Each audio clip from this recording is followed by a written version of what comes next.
Most women think they need more confidence. After coaching hundreds of women in the last 5 years, I know that's not true. What I'm actually seeing is that you're missing the ability to trust yourself when life doesn't go according to plan.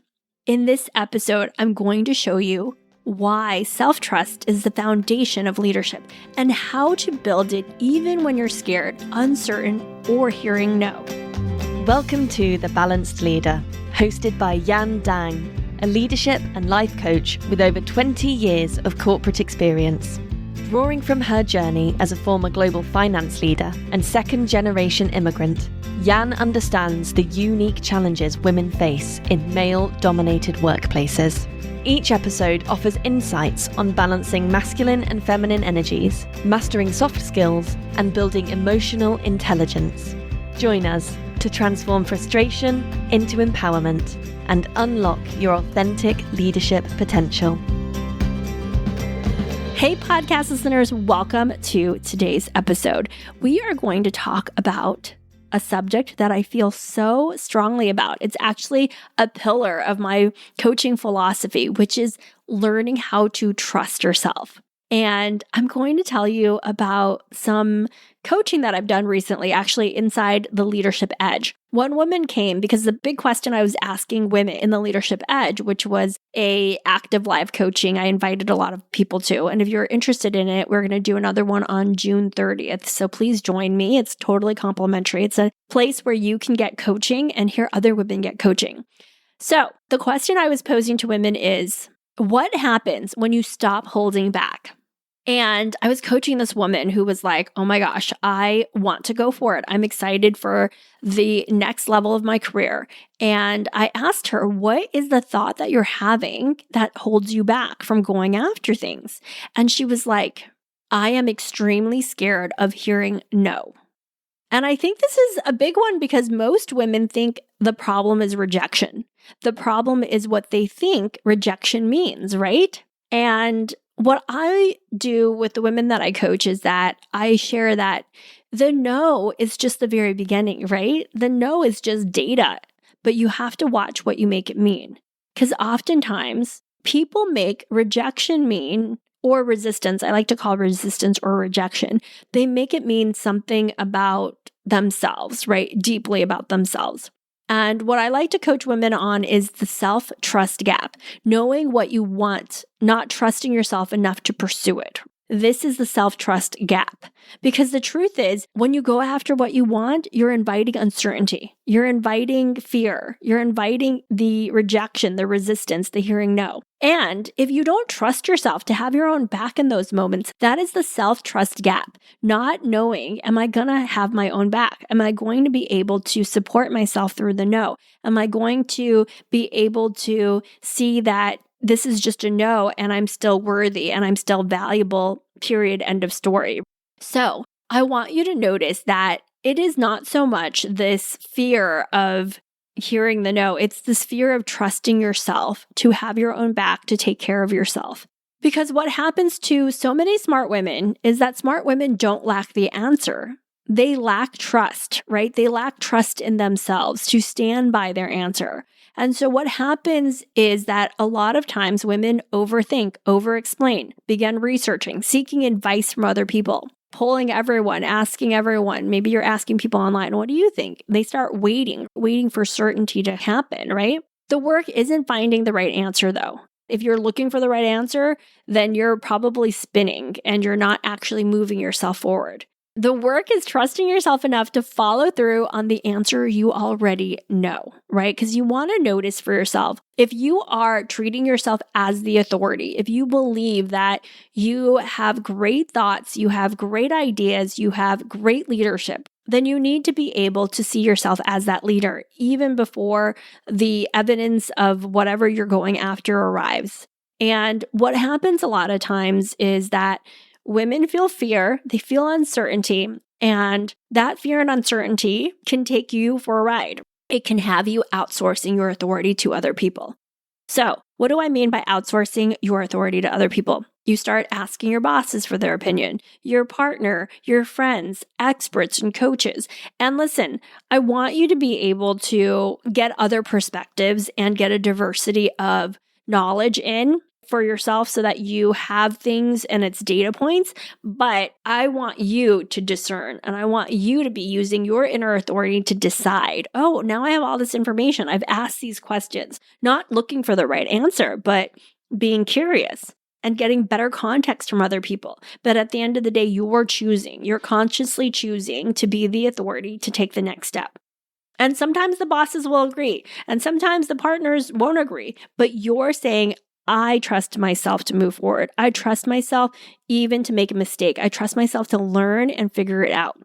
So it's not so much that we're scared of the no. We're scared of our ability to trust ourselves. Because what happens to a lot of women, and this happens in little moments, it's like we abandon ourselves. I used to do this too. I was really bad with boundaries. I didn't know how to trust myself with boundaries. I didn't know how to stand up for myself.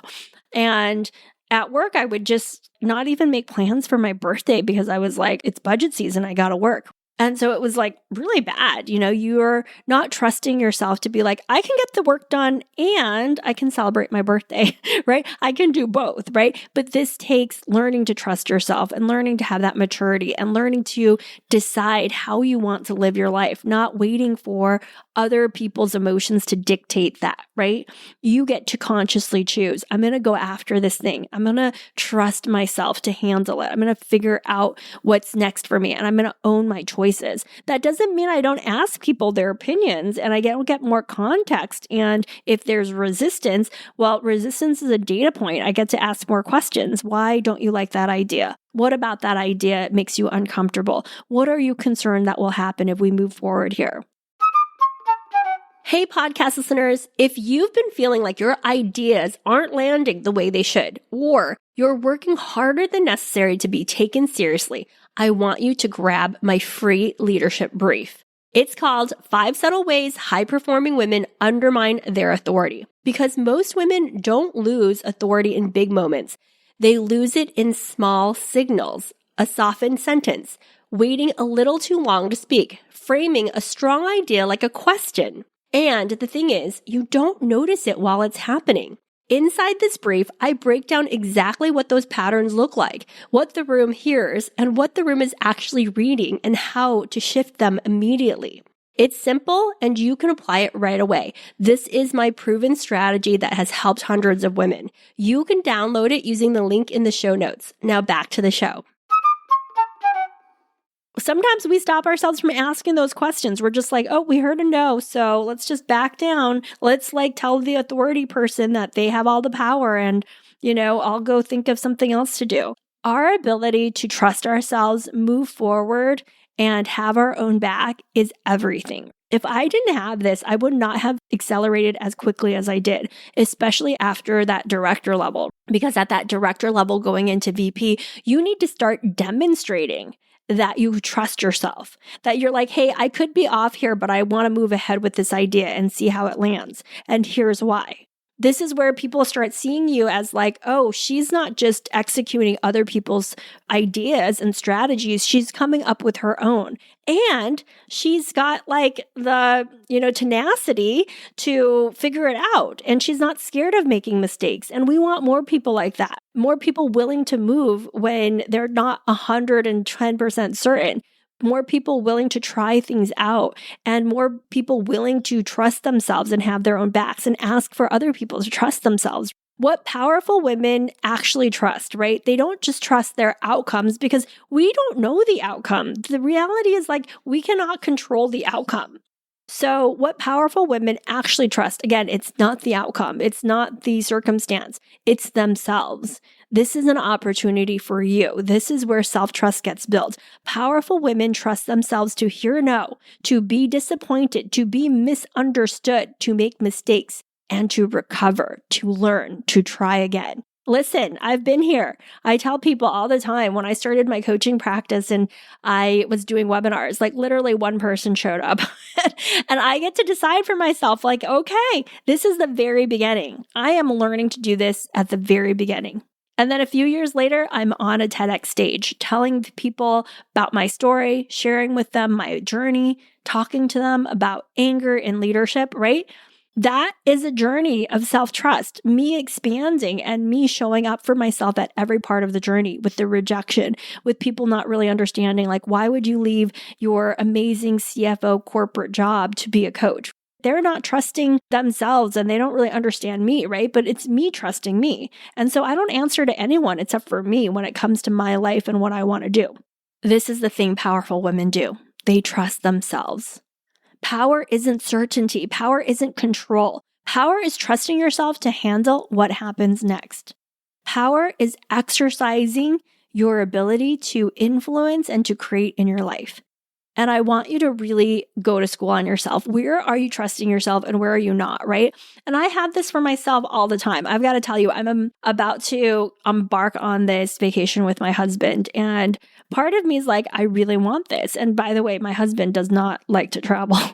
He likes to spend time with me, but he doesn't love traveling. We have 2 little kids, right? But I trust myself to say, this is the best thing for me and my marriage and for us. And I do a lot of logistics to make it happen. You know, I have my mom come from Chicago. I plan everything, but there is something in me that believes this is important and we are moving forward. And I trust myself all along the way. And who knows what can happen, right? Our flights could get canceled. Something bad could happen. I don't know. But I trust myself to make these decisions. I trust myself to create my life according to my values and according to what I believe is important.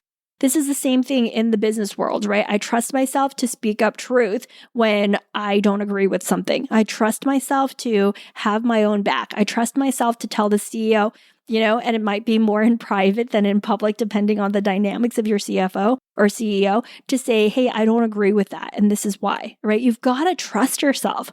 So I want you to really look at this self-trust versus just confidence. I think women, sometimes we put all this stuff in like confidence, but think about it as self-trust, a moment by moment decision.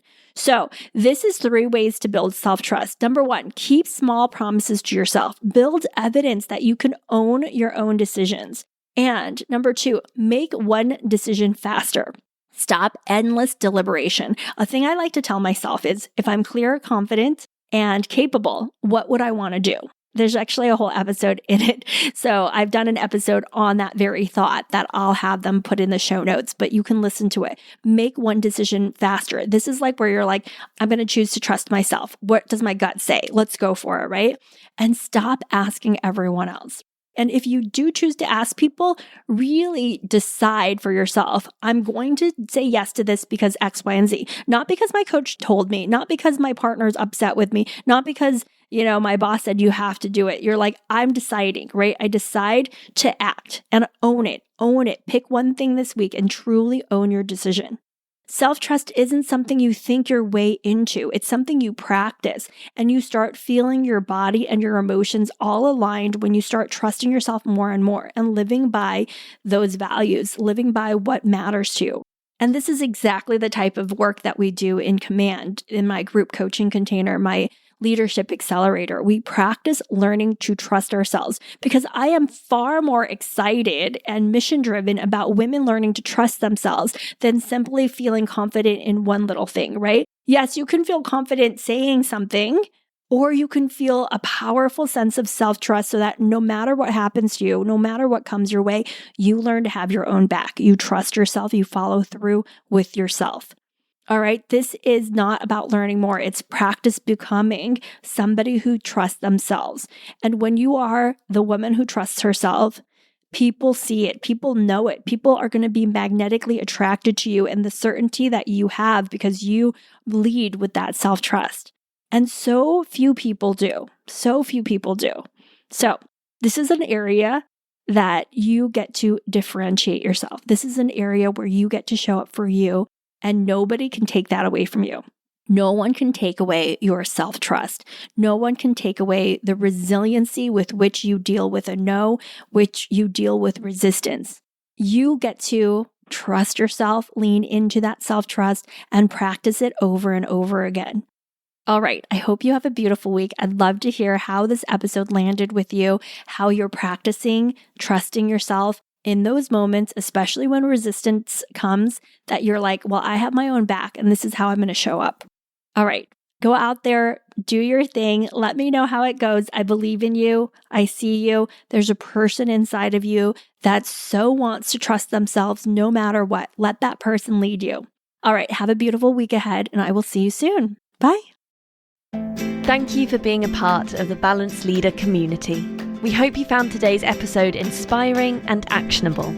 For more resources and to connect with Jan, visit us at aspire-coaching.co.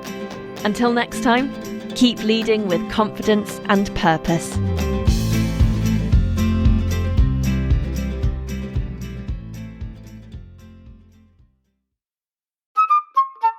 Hey, before you go, if you've been noticing moments where you hold back, soften your message, or question how you're coming across, I want you to take a closer look at that. Because those moments might feel small, but they're happening more often than you think, and they are impacting your authority as a leader. I pulled together a brief leadership guide called 5 Subtle Ways High-Performing Women Undermine Their Authority. It will help you see the patterns that are easy to miss in real time and give you simple shifts you can start using immediately. This has been my proven formula to help hundreds of women. Nothing complicated, just awareness and precision. You can download the brief through the link in the show notes.